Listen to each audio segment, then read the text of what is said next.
Hi there everybody, this is David, and I hope that all of y'all had a very Merry Christmas. Welcome to my community awards. These awards are made by you, for you.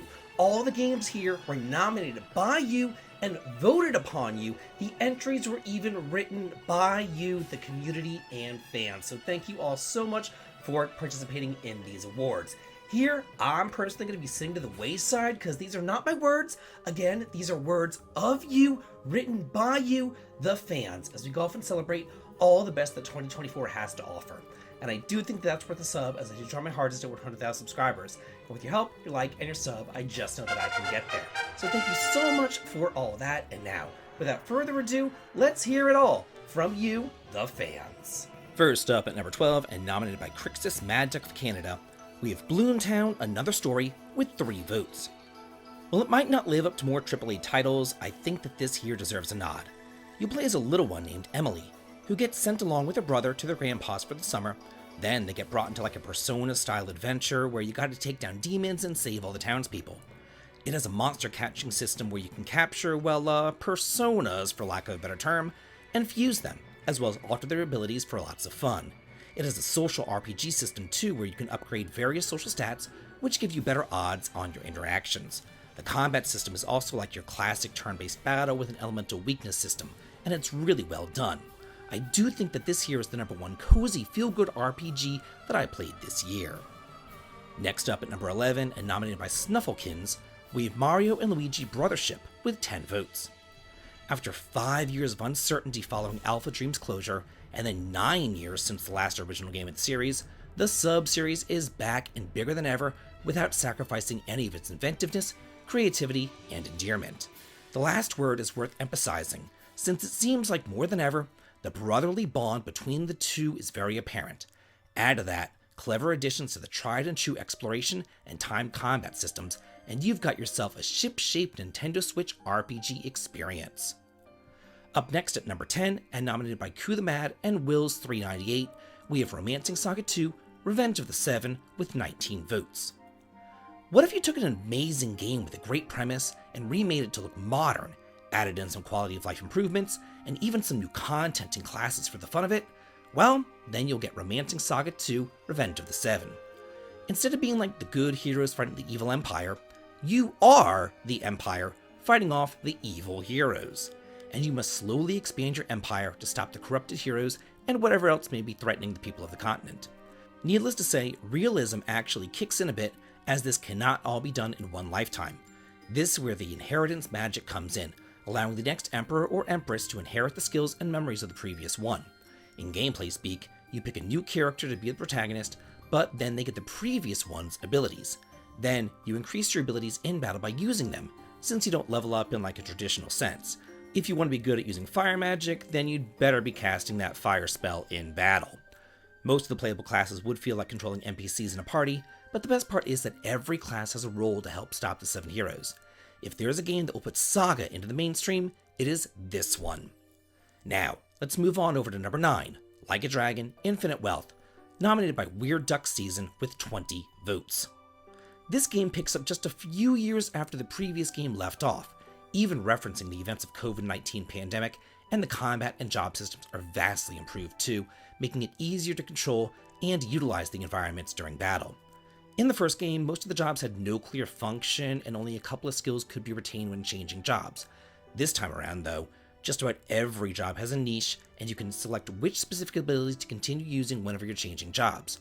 Some of the coolest abilities from the first game are back, and new American-inspired classes like Aquanut and Linebacker continue the humorous tone, allowing you to hit enemies with a giant frozen tuna for water elemental damage, or summon like a whole squad of cheerleaders to bash up the enemy.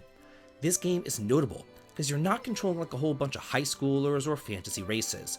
No, you have a party of grown-ass adults with grown-ass adult problems, job security, criminal records, and whatnot. While old characters from the series like Kiryu, Majima, and the diaper fetish guys do return, the focus of this game remains on Ichiban and his crew from the last game, along with a few newcomers too. I've just gotta say, his quest to find the mother that he never met is really very touching. Up next at number 8, and nominated by Mecha Otaku, Chocobo Rage, and Sultan Cobra, we have Ys 10 Nordics with 20 votes. It's really incredible how Falcom pops out these quietly brilliant games with a little fanfare, rewarding the whole if you know crowd, but flying under the radar of many. There isn't a single aspect of Ys 10 that let me down. The story is deep and really draws you into this world of seafaring warriors. The cast is fantastic. Perhaps the supporting cast are a little bit one-dimensional, but I still cared about them and enjoyed learning more about their backgrounds. The music is top form, and the battle cutscenes are dynamic and thrilling. But despite all that being excellent, it's really the gameplay that steals the show.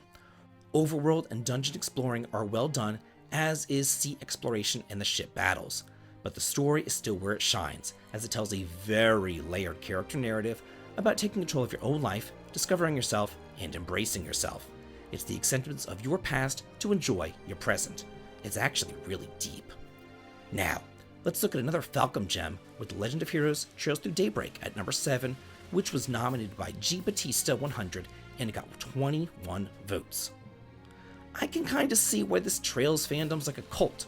It has unrivaled world building, so many interesting factions and auxiliary characters, orbments that provide plenty of tinkering and customization, and a narrative that pulls you right in, along with a strong soundtrack.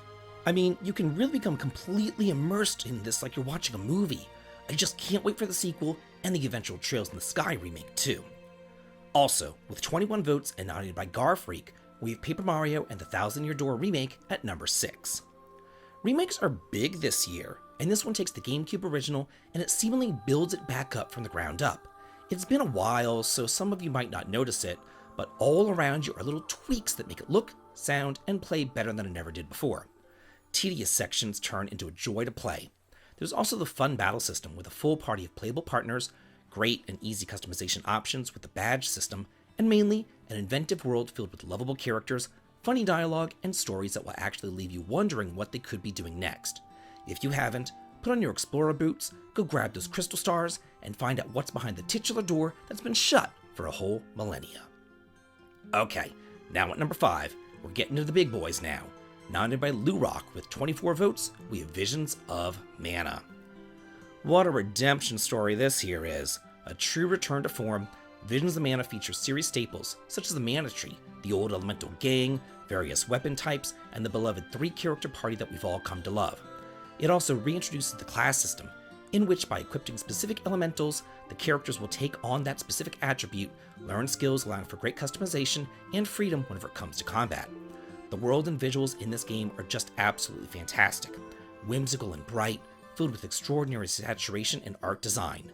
With a generous runtime and amount of things to collect and experience, this year is undoubtedly the most underrated RPG of the year. The development team did an incredible job here, and I am so grateful that Square Enix did not abandon this franchise, and I cannot wait for more Mana games in the future. Now, let's look at another legacy series at number 4, and nominated by TT Paradigm with 30 votes, we have Persona 3 Reload. How do you take one of the greatest JRPG stories of all time and somehow make it better? Well, Atlas somehow managed to pull all that off, while still giving it a fresh new coat of paint and making it incredibly accessible for a brand new audience.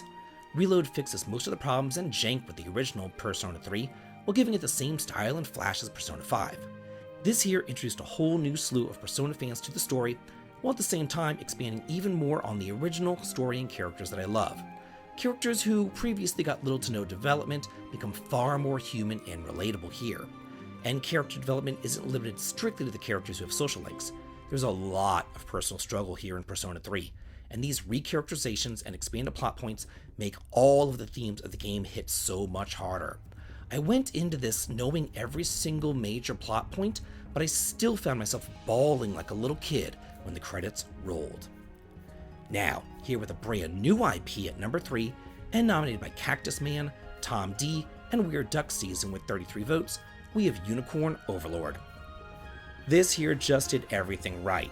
From the beautiful vanillaware graphics, an intriguing story, deep, unique tactical gameplay, nice side missions, and great replay value.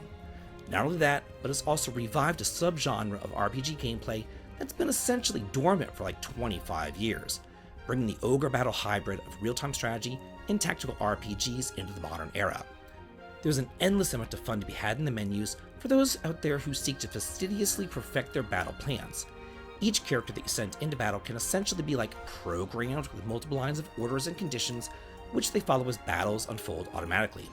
But by the end of the game, you're able to command 50 characters on the field at once. If you aren't accustomed to this kind of gameplay style, there are still some familiar tactical RPG elements bound to welcome you. This here is a spiritual successor to Ogre Battle that we didn't know that we needed. Now, ping-ponging back over to Square Enix, let's look at number 2. Nominated by Chrissy and Spooky with 44 votes, we have Final Fantasy VII Rebirth. Part 2 begins with the team taking their first steps on the new unknown journey, leaving Midgar and following them all the way over to the Temple of the Ancients, home of one of the most iconic moments in JRPG history in the original, and Rebirth here spares no detail. Minor areas like the Mithril Mines went from essentially like 10 minutes of screen transitions to full-on dungeons, and I am pleased to say that Rebirth handled the difficult task of turning the PS1-era world map into a vibrant living world, masterfully expanding the world of Final Fantasy VII while still remaining faithful to the original. Yeah, there are some minor issues that can get in the way of the flow of the game. I mean, several sequences from the original are now minute-long distractions that can feel like padding, while the open world can also feel like a checklist rather than natural exploration. Combat does, though, get a bit of a refresh, as it does away with some of the jank of Part 1, and new playable allies all bring new gameplay styles to perform new combination attacks that really highlight how all the different pairs get on. Ultimately, this lays the foundation of the final act perfectly, melding the open-world gameplay with familiar yet new stories that easily sets up Final Fantasy VII back into the JRPG powerhouse role. And finally, back to Atlas, here's number 1, nominated by Bluey and Strange Animal, and with 49 votes, Metaphor ReFantasio. As a longtime Atlas fan and major fan of the Persona and SMT series, this here blows those other games out of the water. And while there are other SMT games in Atlas's library that delve into fantasy, this feels like their first true foray into the genre. The team behind this one, however, knocks the setting out of the park, giving the world that feels so very real. All the strife, the racial injustices, classist attitudes, this game is truly about overcoming systemic adversity. The writing and voice acting really hits hard. Every character feels very fleshed out with their own problems that they do need to sort out. And while it feels almost like the familiar bonds in the Persona games, building relationships and gaining abilities through that, it at the same time feels so much more substantial. This is a game about unity. It's a game about trust. It'll hit you with heart-wrenching twists that will make you all the more determined to see your justice through. So that's it for the 12 best RPGs of the year as nominated by the community here at my Discord server. So now, I've got to ask you, do you agree with them or not? And what games would you say are the best of the year?